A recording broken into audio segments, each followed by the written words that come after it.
এরা তো ভারতবর্ষ সৃষ্টি থেকেই এদের এই ভারতবর্ষের প্রতিনিধিত্ব করছে। কি প্রমাণে পরিহাস যে যারা আজকে এই ভারতবর্ষের আদি মানুষ, তাদের তো আজকে এই ভোটার লিস্টে নাম আছে কি আছে না, কিংবা তাদের নাম রাখা হবে কি হবে না, তার পরীক্ষা দিতে হচ্ছে। মুখ্যমন্ত্রী মমতা বন্দ্যোপাধ্যায়ের নির্দেশে আমাদের অত্যন্ত প্রবীণ মন্ত্রী শ্রদ্ধেয় শোভনদেব চট্টোপাধ্যায় গত বছর উপস্থিত হয়েছিলেন। আমার ঠিক ডান দিকের যে বিরসা মুন্ডার মূর্তি, সেই মূর্তি উদ্বোধন করেছিলেন শ্রদ্ধেয় শোভনদেব চট্টোপাধ্যায়, এবং সঙ্গে ছিলেন আরেকজন প্রবীণ মন্ত্রী অরূপ রায় মহাশয়, এবং আমাদের নদিয়া জেলার অভিভাবক তিনবারের মন্ত্রী উজ্জ্বল বিশ্বাস মহাশয় উপস্থিত আছেন রাজ্য তৃণমূল এসসি ওবিসি সেলের সম্মানীয় সভাপতি প্রাক্তন সাংসদ অধ্যাপক ডক্টর তাপস মণ্ডল মহাশয়, আছেন কল্যাণী পৌরসভার পৌর পরিষদ সদস্য অরূপ মুখার্জি, লক্ষ্মী ওরাং, যার এই যে ঐকান্তিক প্রচেষ্টা, আদিবাসী সমাজের যিনি প্রতিনিধিত্ব করে থাকেন, প্রত্যেকটি আদিবাসী অনুষ্ঠান তার একক প্রচেষ্টায় যেভাবে সংগঠিত হয়, এটা কিন্তু একটা কল্যাণী শহরের শুধু নয়, সারা নদিয়া জেলা দাগ কেটে রাখে। সর্বোপরি আদিবাসী সম্প্রদায়ের প্রতিনিধি না হয়েও আমার বিশেষ বন্ধু রঞ্জিত তার যে অক্লান্ত পরিশ্রম এই জনজাতি গোষ্ঠীকে উপরে তুলে আনবার জন্য, তাকে অসংখ্য ধন্যবাদ জানাই। আমাদের সায়ন ছাত্রনেতা আছে শ্রী রাবণ সর্দার, চাকদা পঞ্চায়েত সমিতির সদস্য, সুভাষ সর্দার যুগ্ম সহ সম্পাদক, নদিয়া জেলা প্রগতিশীল আদিবাসী কল্যাণ পরিষদ, মিনা ওরাও জেলা পরিষদের সদস্যা, সাধারণ সম্পাদিকা নদিয়া জেলা প্রগতিশীল আদিবাসী কল্যাণ পরিষদ, মিনা ওরাও জেলা পরিষদের সদস্যা, এরা সকলেই উপস্থিত আছেন। আজকে আমাদের নেত্রী মমতা বন্দ্যোপাধ্যায় সবথেকে বেশি যাদের প্রতি তার যে উন্নয়নের রূপরেখা, সেটা তিনি তৈরি করেন হচ্ছে এই আদিবাসী সম্প্রদায়, তপশিলি জাতি সম্প্রদায়ভুক্ত মানুষদের জন্য। আমরা যার জন্য এখানে উপস্থিত হয়েছি, বিরসা মুন্ডা 1875 সালে জন্মগ্রহণ করেছিলেন। 1900 সালে উনি তাকে ব্রিটিশ সাম্রাজ্যবাদ ফাঁসির মঞ্চে তাকে ফাঁসি দেওয়া হয়। এই ব্রিটিশ সাম্রাজ্যবাদকে উৎখাত করবার জন্য এই অল্প সময়ের মধ্যে খাবারের সঙ্গে বিষ খাইয়ে তাকে হত্যা করা হয়। এই ব্রিটিশ সাম্রাজ্যবাদের বিরুদ্ধে যে মুন্ডা আন্দোলন, সেই মুন্ডা আন্দোলন এই অল্প বয়সের মধ্যে যেভাবে সংগঠিত করেছিলেন, তৎকালীন ব্রিটিশ সাম্রাজ্যবাদ তারা ভয় পেয়ে গেলেন।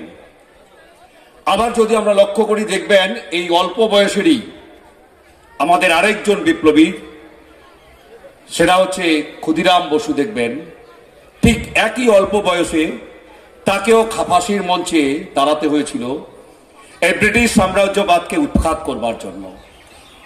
তাই এই পরাধীন ভারতবর্ষকে স্বাধীন করবার জন্য ভারতবর্ষে বিভিন্ন সময়ে বিভিন্ন আন্দোলন সংগঠিত হয়েছে। কখনো সাঁওতাল বিদ্রোহ, কখনো মুন্ডা বিদ্রোহ, এরকম একবার এক একজন নায়ক উঠে এসছেন। তাদের আত্মবলিদানের মধ্য দিয়ে এই ভারতবর্ষ স্বাধীন হয়েছে।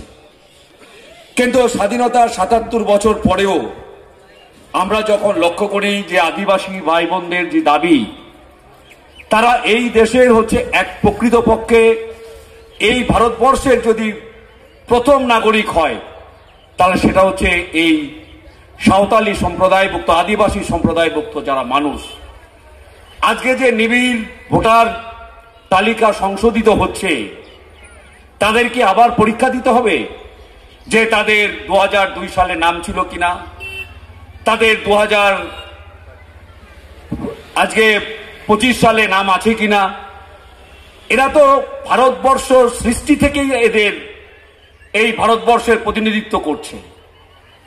কি প্রবল পরিহাস যে যারা আজকে এই ভারতবর্ষের আদি মানুষ তাদেরকেও আজকে এই ভোটার লিস্টে নাম আছে কি আছে না, কিংবা তাদের নাম রাখা হবে কি হবে না তার পরীক্ষা দিতে হচ্ছে।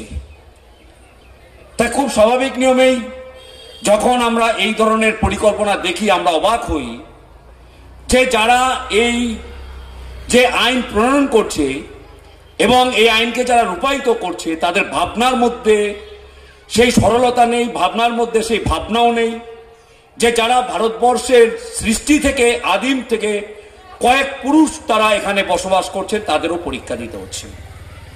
তাদের অনেক দাবি আছে। জঙ্গলের অধিকার, আদিবাসী ভাই বোনদের সব থেকে বড় অধিকার হচ্ছে জঙ্গলের অধিকার।